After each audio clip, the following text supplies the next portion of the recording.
Pretože chalani neprestanú tak skoro a sedmička, respektíve 7 ja, je toho absolútnym dôkazom. Inak keď hovoríme, že krst, tak konečne to aj bude vyzerať ako taký klasický krst, keď sa pozriete. To bude prám biblický záber, toto čo teraz nastane. A vďaka našim priateľom, ktorí to povyrábali, možno Boris, by si mohol jedným slovkom ešte predstaviť teda tie produkty, na ktoré sa pozeráme, pretože to nie je len tak, už handmade dnes sa nenosí.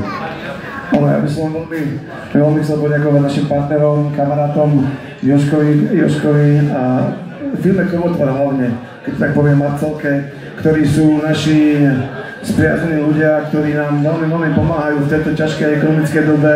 Sú to jediní ľudia, ktorí nás podporujú, teda okrem našich manželiek, hej, pozor, spomenul som.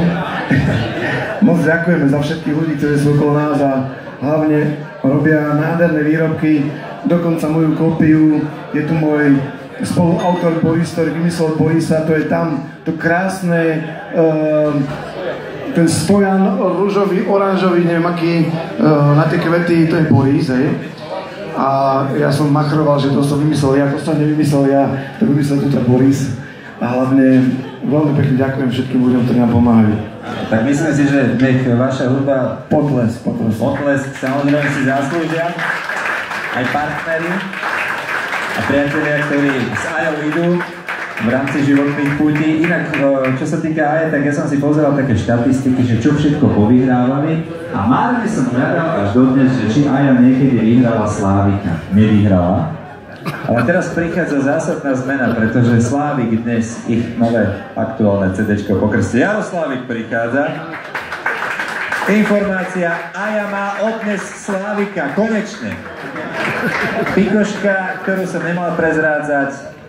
Jaroslavik bol vydavateľ, ktorý Aju nikdy nevydal. Keď sme hovorili tie albumy, ktoré povychádzali, to nevadí. Teraz je tu, je s nami.